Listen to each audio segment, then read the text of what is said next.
آج کی ہماری یہ تقریب مسجد کی بنیاد کے سلسلے میں دعائیہ تقریب ہے۔ حضرت مولانا غیاث الدین صاحب قریب کی ہی بستی سکھانی سے تعلق رکھتے ہیں، یہ ان کی نانحال ہے۔ اس سے قبل انہوں نے سکھانی میں اسی طرح کی ایک مسجد تعمیر کروائی اور اس مسجد میں باضابطہ مکتب کا بھی نظم ہے۔ ابھی جو بچے اور بچیاں آپ کے سامنے نعت و نظم، تلاوت، حدیث اور مکالمہ جات پیش کر رہے تھے، یہ بچے اور بچیاں، یہ طلباء و طالبات اسی مکتب سے تعلق رکھتے ہیں۔ اس مکتب کی نگرانی بھی حضرت مولانا غیاث الدین صاحب فرماتے ہیں اور موقع بموقع مکتب کے بچوں اور بچیوں کے لیے انعامات کا انتظام بھی کرتے ہیں۔ مکتب کو کسی چیز کی ضرورت ہوتی ہے تو اس کا بھی انتظام کرتے ہیں۔ ایک مسجد تعمیر کرانے کے بعد اس مسجد میں باضابطہ مکتب کا نظام چلانا، یہ کتنا بڑا کام ہے، اس کا اندازہ وہی لوگ لگا سکتے ہیں جو اس کام میں لگے ہوئے۔ ہم نے کئی جگہ دیکھا مسجد بھی تعمیر کروا دی کسی فنڈ کے ذریعے سے، یا کہیں سے کوئی پیسہ آیا یا لوگوں کے مشترکہ چندے سے مسجد تعمیر کروا دی گئی۔ پھر اس میں گاؤں والوں کو کہا کہ بھائی آپ یہاں مکتب چلائیے تاکہ مسجد آباد رہے، یہی بچے آپ کے کل ہو کر نمازی بنیں گے، یہی آپ کی مسجد میں نماز پڑھیں گے۔ لیکن بہت سی جگہوں سے یہ بات دیکھنے میں آئی کہ مکتب کا کوئی مضبوط نگراں نہیں ہونے کی وجہ سے مکتب نہیں چل پایا۔ گاؤں میں بہت سے لوگ ہیں، بہت سے نمازی ہیں، بہت سے افراد ہیں، 100 لوگ مل کر ایک مکتب کے نظام کو صحیح طریقے سے نہیں چلا پاتے۔ اس لیے جہاں جہاں بھی مکتب چل رہے ہیں اور جن کی نگرانی میں بھی چل رہے ہیں، یہ ان لوگوں کے حوصلے اور جذبے کی بات ہے۔ تاہم جہاں مکتب کا نظام نہیں ہے وہاں چاہیے کہ مکتب کا نظام ہو۔ خود اس بستی والوں کی یہ ذمہ داری ہے کہ وہ مکتب کے نظام کو قائم کریں۔ آج بڑی خوشی کی بات ہے کہ اس بستی میں ایک مسجد کی بنیاد رکھی جا رہی ہے۔ اس مسجد کے ذریعے سے بہت سے نیک کام انجام دیے جائیں گے۔ مسلمانوں کی پہچان اور مسلمانوں کی علامت یہ ہونی چاہیے کہ وہ جہاں بھی جا کر بسیں، سب سے پہلے اللہ کے گھر کی تعمیر کریں۔ رسول پاک صلی اللہ علیہ وسلم نے جب مکہ سے مدینے کی طرف ہجرت فرمائی تو آپ صلی اللہ علیہ وسلم ابھی مدینہ نہیں پہنچے ہیں۔ مدینے سے پہلے 5 کلومیٹر کے فاصلے پر قباء نام کی ایک جگہ ہے۔ نبی پاک صلی اللہ علیہ وسلم نے اس قباء نام کی جگہ پر سب سے پہلے مسجد کی تعمیر کروائی، جسے مسجد قباء کا نام دیا جاتا ہے۔ ہم اور آپ مسجد قباء کے نام سے اس کو جانتے ہیں، اور جتنے لوگ حج کرنے جاتے ہیں، عمرہ کرنے جاتے ہیں، وہ مسجد قباء میں بھی جاتے ہیں زیارت کے لیے، نماز پڑھنے کے لیے۔ اسلام کی سب سے پہلی مسجد مسجد قباء ہے۔ ہجرت فرمانے کے بعد ابھی اپنا گھر نہیں بنا، ابھی مدینے میں جا کر کوئی ٹھکانہ نہیں بنا، ابھی مدینے میں جا کر کوئی بات نہیں ہوئی۔ بسنے سے پہلے آپ صلی اللہ علیہ وسلم نے اللہ کے گھر کی تعمیر کرائی۔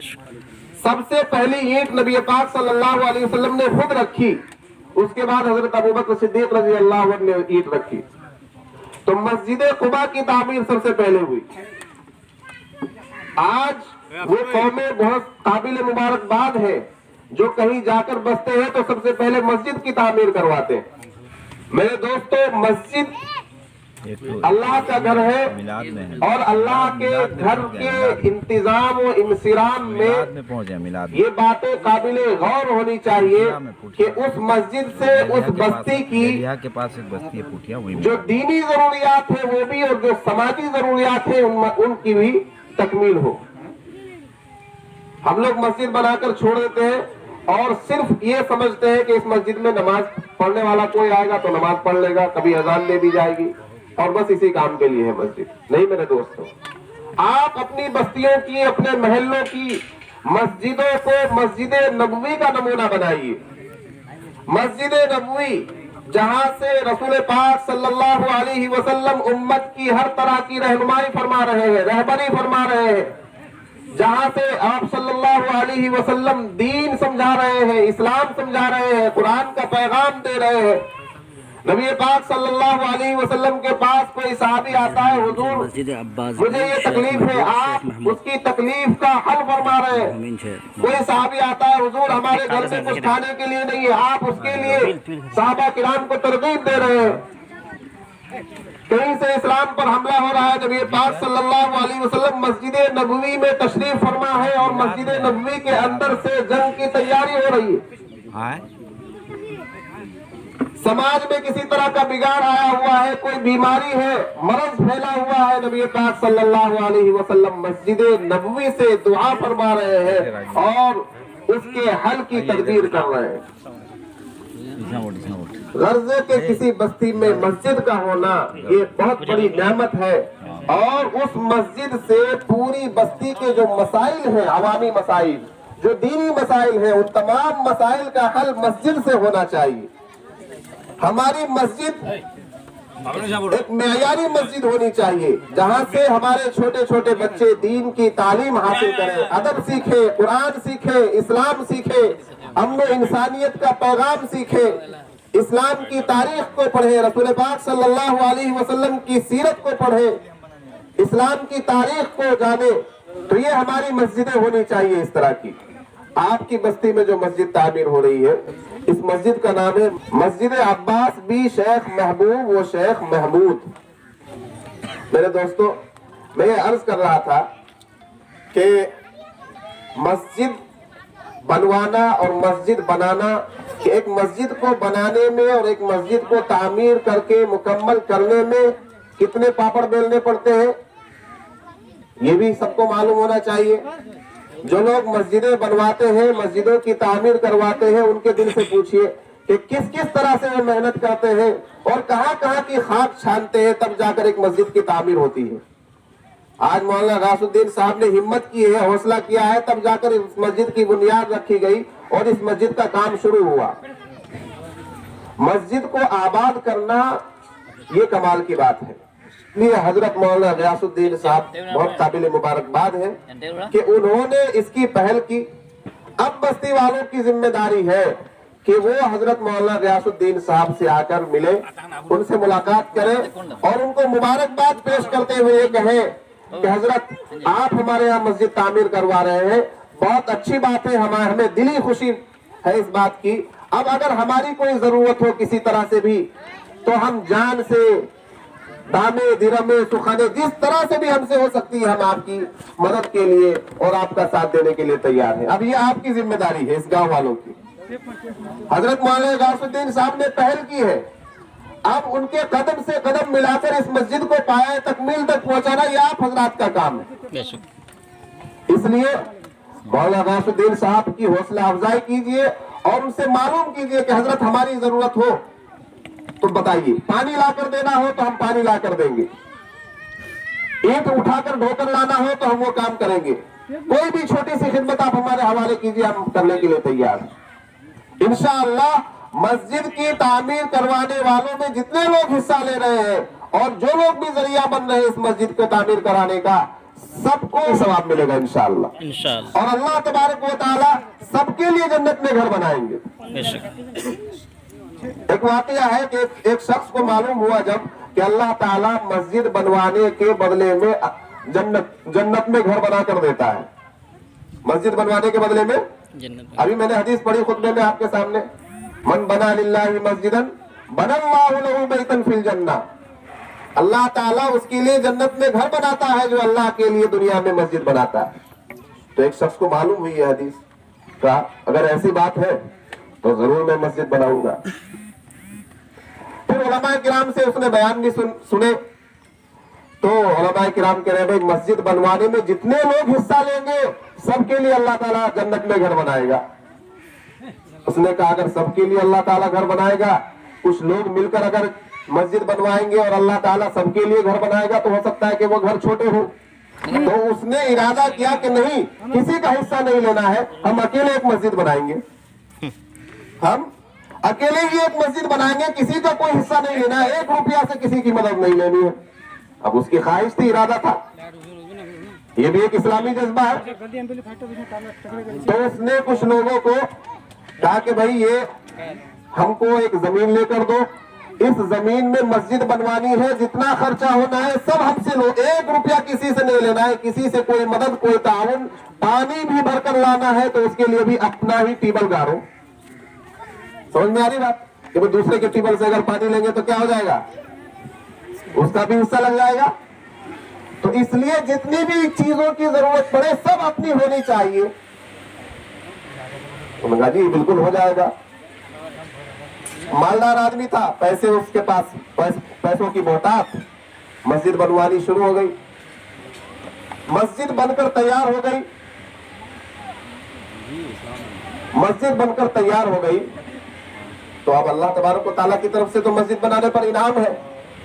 اس نے مسجد بنوانے کے بعد خواب میں دیکھا کہ اللہ تعالیٰ نے جنت میں بہت عالی شان محل بنایا ہے, اس کے لیے بہت عالی شان شاندار محل بنوا رکھا ہے, اور اس محل کے دروازے پر نیم پلیٹ اس کے نام کا لگا ہوا ہے کہ بھئی یہ فلاں بن فلاں کا محل ہے جس نے مسجد بنوائی ہے.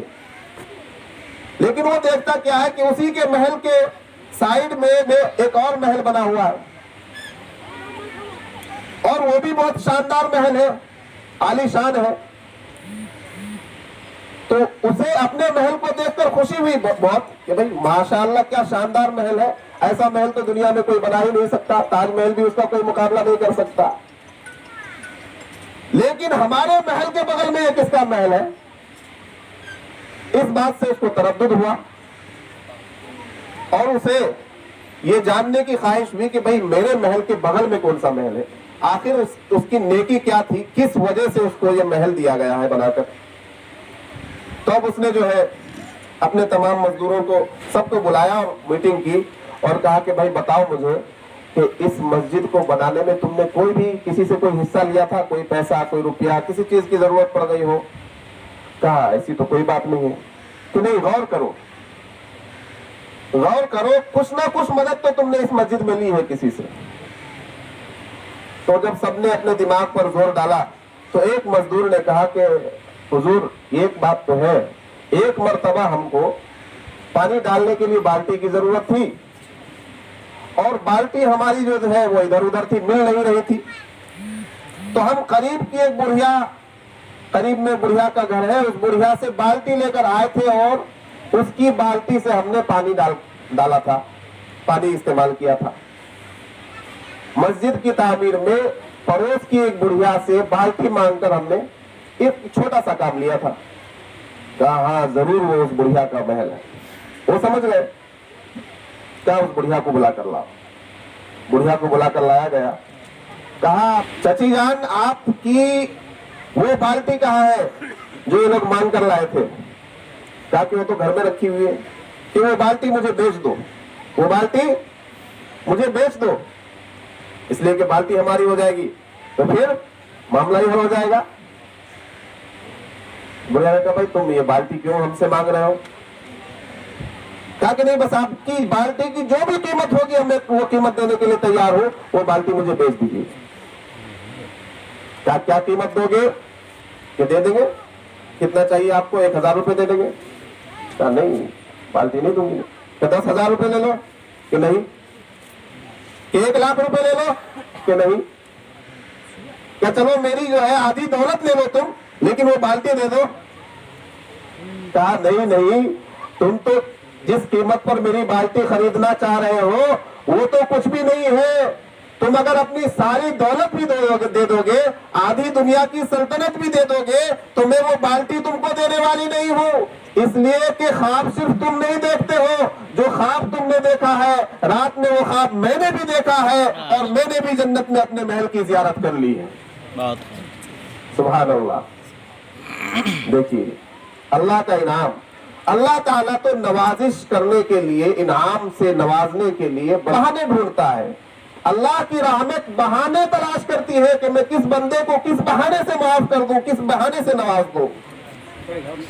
تو اللہ تبارک و تعالیٰ کے یہاں تو خزانوں کی کمی نہیں ہے، وہ تو بادشاہوں کا بادشاہ ہے، سلطان السلاطین ہے، ساری کائنات اس کی بنائی ہوئی ہے، سب کچھ اس کا ہے، یہ ساری زمینیں، یہ آسمان، یہ پہاڑ، یہ جو کچھ بھی ہم کو نظر آ رہا ہے، نعمت دولت، سب کچھ تو اللہ کا ہی ہے۔ انسان کچھ وقت کے لیے ایک چیز کا مالک بنتا ہے، کچھ تھوڑے سے وقت کے لیے۔ آپ غور کیجئے، آپ کے پاس بہت بڑی پراپرٹی ہے، بہت زمین کے مالک ہے، آپ زمیندار ہیں، جائیداد ہے آپ کے پاس، تو آپ غور کیجئے کہ 100 سال پہلے آپ اس پراپرٹی کے مالک تھے کیا؟ نہیں تھے نا۔ 100 سال بعد اس پراپرٹی پر آپ کا حق رہے گا کیا؟ نہیں رہے گا۔ 100 سال پہلے بھی آپ کا نہیں تھا، 100 سال بعد بھی آپ کا نہیں رہے گا۔ تو انسان تو تھوڑے وقت کے لیے کسی چیز کا مالک بنتا ہے، پھر تو سب کچھ اللہ کا ہی ہے۔ اذا زلزلت الارض زلزالها واخرجت الارض اثقالها وقال الانسان ما لها۔ جب زلزلہ آئے گا قیامت کا تو یہ سارے خزانے زمین سے ابل پڑیں گے، اور پھر انسان کہے گا اس زمین کو کیا ہو گیا، سونا نکلے گا، چاندی نکلے گا، اور انسان ان خزانوں کی طرف پھر دھیان نہیں کرے گا، پھر اپنی جان بچا کر بھاگے گا۔ تو میرے دوستو، وقت بہت زیادہ ہو رہا ہے، میں عرض کرنا چاہتا ہوں کہ آج بڑی خوشی کی بات ہے، اس پوٹھیا بستی میں مسجد کی تعمیر کا آغاز ہو چکا ہے۔ انشاءاللہ ہم سبھی مل کر جتنے بھی یہاں مہمانان کرام تشریف فرما ہے، مسجد کی سنگ بنیاد میں حصہ لے لیں گے، اور اس لیے کہ اللہ تبارک و تعالی ہمارے لیے اس کو باعث سعادت بنائے، ہم مسجد کی تعمیر میں حصہ لے رہے ہیں، اور ہم سبھی کو ایک کوشش کرنی ہے، یہ سوچنا ہے کہ بہت سہولت کے ساتھ یہ مسجد پائے تکمیل تک پہنچے، اس کی تعمیر مکمل ہو، اور اس کے بعد اس مسجد میں بھی جیسا کہ سکھانی میں مکتب کا انتظام ہو رہا ہے، دیکھیں بچے کتنے شاندار طریقے سے سنا رہے تھے، اسی طریقے سے یہاں بھی مکتب کا انتظام چلے، اور دعا کیجئے کہ اللہ تعالیٰ حضرت مولانا غیاث الدین صاحب کو ان کو جزائے خیر عطا فرمائے، اور ان کے ذریعے اسی طرح دین کے کام لیتا رہے اللہ تعالیٰ۔ آج کے ٹائم میں اگر اللہ تعالیٰ کسی سے دین کا کام لے رہا ہے تو وہ بہت بڑا خوش نصیب آدمی ہے۔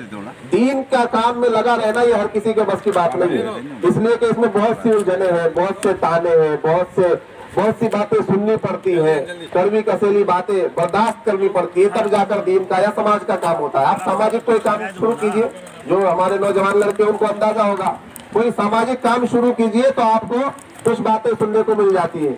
آج کے ٹائم میں آدمی وہی کام کا ہے جو صرف اپنے لیے نہ جی رہا ہو بلکہ دوسروں کے لیے جی رہا ہو۔ اپنے لیے جیے تو کیا جیے، اصل تو وہ ہے جو دوسروں کے لیے جیتا ہے۔ اس لیے اللہ تبارک و تعالی ہم میں سے ہر ایک کو کام کا آدمی بنائے، سماجک آدمی بنائے، خدمت کرنے والا بنائے۔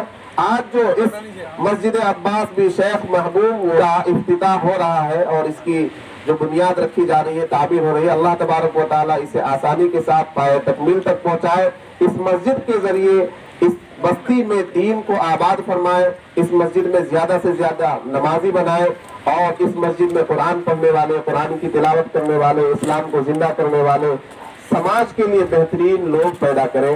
وآخر دعوانا الحمدللہ رب العالمین۔